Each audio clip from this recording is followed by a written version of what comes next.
Hello students, आज हम पढ़ेंगे हिस्ट्री का chapter 2 new Kings and kingdoms. इस चैप्टर में हम लोग उन डायनेस्टीज़ के बारे में पढ़ेंगे जो एक पर्टिकुलर टाइम पीरियड में उस टाइम पे रूल किया करती थी। बहुत सारी डायनेस्टीज़ जो थी 7th सेंचुरी के बाद इमरजेंस में आई। जैसे कि आप मैप में देख सकते हैं कि चैमान्स, पालास और राष्ट्रकूटास ये 3 मेन डायनेस्टीज़ थी उस टाइम की, जिन्होंने इंडियन सब कॉन्टिनेंट में रूल किया था। 7th से 12th सेंचुरी के बीच में इसका टाइम पीरियड हुआ करता था। नेक्स्ट टॉपिक है हमारा एमरजेंस ऑफ न्यू डायनेस्टीज़।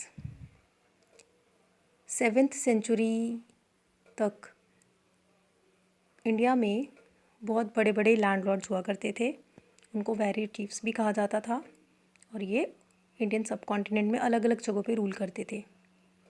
और उनके इलाके में जितने भी, उनके रीजन में जितने भी राजा होते थे छोटे छोटे, वो उनकी स्वाधीनता को स्वीकार करते थे, यानी उनके सबॉर्डिनेट बन जाते थे और सामंताज बन जाते, यानी उनके अंडर हो जाते थे। उनकी पावर को वो एजर्ट करते थे, एक्सेप्ट करते थे। सामंताज जो होते थे ये जब भी किंग से मिलते थे तो उनके लिए कुछ ना कुछ गिफ्ट्स जो थे वो लेके जाते थे एज अ ट्रिब्यूट, कि वो किंग को अपना ओवरलॉर्ड मानते हैं। जैसे जैसे ये जो सामंताज होते थे ये पावर गेन करते थे या फिर वेल्थ गेन करते थे, यानी जब इनके पास मनी आ जाती थी या पावर हो जाती थी तो ये क्या करते थे, ये अपने आप को डिक्लेयर कर देते थे इंडिपेंडेंट। इंडिपेंडेंट का मतलब होता है शक्तिशाली बन जाना। जब भी कोई छोटा राजा, यानी जो सामंताज होते थे ये छोटे राजा होते थे, तो ये जब भी इनके पास मनी आ जाती थी, पैसा आ जाता था या फिर पावर आ जाती थी, तो उससे ये क्या करते थे कि पहले ही क्या करते थे, किंग को हेल्प करते थे। किंग को जब भी आर्मी की ज़रूरत होती थी ना तो ये उनको हेल्प करते थे।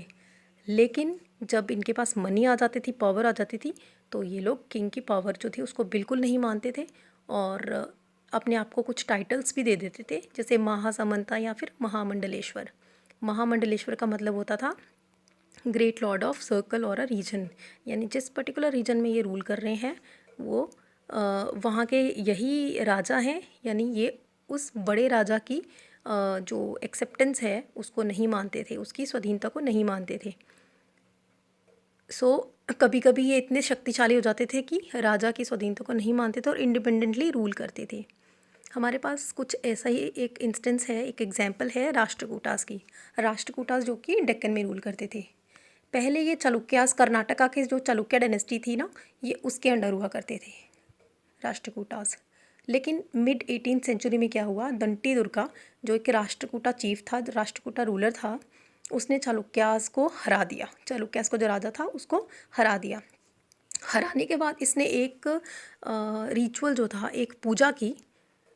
वो पूजा क्यों की? क्योंकि ये एक क्षत्रिय नहीं था। क्षत्रिय क्या कहा जाता था कि राजा बनने के लिए क्षत्रिय होना बहुत ज़रूरी होता था। लेकिन इसने ये राजा बनने के बाद इसने ये एक पूजा करवाई जिसको कहा जाता था हिरण्यगर्भ।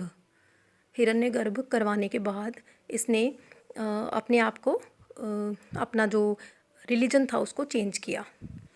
ये अपनी जो इसकी कास्ट थी उसको इसने चेंज किया। ये ब्राह्मण नहीं था, ये क्षत्रिय नहीं था, तो इसने क्या किया, इसने ब्राह्मण प्रीस्ट की हेल्प से क्षत्रिय बना।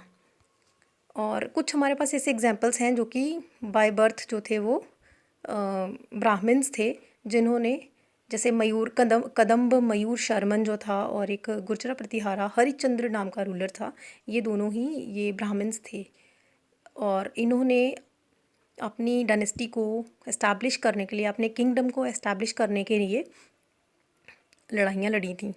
ये जो मयूर शर्मन था इसने कर्नाटका में रूल किया था और ये गुर्जरा प्रतिहारा डायनेस्टी जो थी जिसका एक रूलर था हरिश्चंद्र, बहुत फेमस रूलर हुआ था, इसने राजस्थान में रूल किया था। सो स्टूडेंट्स, आज के लिए इतना ही काफ़ी है।